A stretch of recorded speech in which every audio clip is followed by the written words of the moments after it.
Cook with কোয়েলের ফ্রেন্ডসরা আশা করি সবাই খুব ভালো আছো।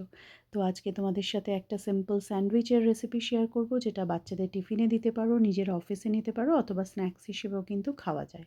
তো প্রথমে আমি শসাকে চাক চাক করে কেটে নিয়েছি, সেরকমভাবে টমেটো কেটে নিয়েছি।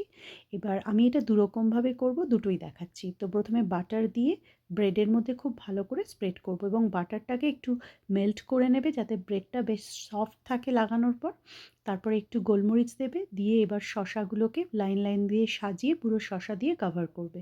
উপর থেকে দিয়ে দেবে চিলি ফ্লেক্স, দিয়ে আর একটা ব্রেডের উপরেও আবার একটু বাটার লাগিয়ে নেবে। আর আমি একটু দিয়েছি পিঙ্ক সল্ট, তোমরা চাইলে অরিগ্যানো দিতে পারো, পার্সলে, ড্রাই পার্সলেও দিতে পারো। তারপর ব্রেডটাতে স্প্রেড করে বাটার, ওটাকে উপর দিয়ে কভার করে জাস্ট ছোট ছোট পিস করে কেটে টুথপিক দিয়ে লাগিয়ে বাচ্চাদের টিফিনে দাও, ওদের খেতেও খুব সুবিধা হবে।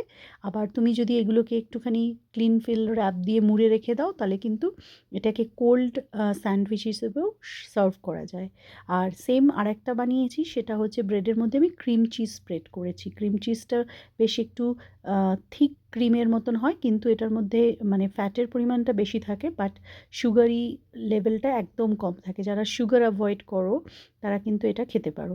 তো তারপরে শসা আর টমেটো দিয়েছি, আবার চিলি ফ্লেক্স দিয়েছি, একটু অরিগানো দিয়েছি, একটু পিঙ্ক সল্ট দিয়েছি, আর একটু গোলমরিচ দিয়েছি। দিয়ে আর একটার মধ্যেও আমি বেশ কিছুটা ক্রিম চিজ স্প্রেড করে এরকম ছোট ছোট পিস করে কেটে টুথপিক দিয়ে সাজিয়ে পরিবেশন করেছি। তোমরা চাইলে একবার সার্ভ এরকমভাবে করে দেখতে পারো, বাচ্চাদের টিফিনেও কিন্তু দিতে পারো।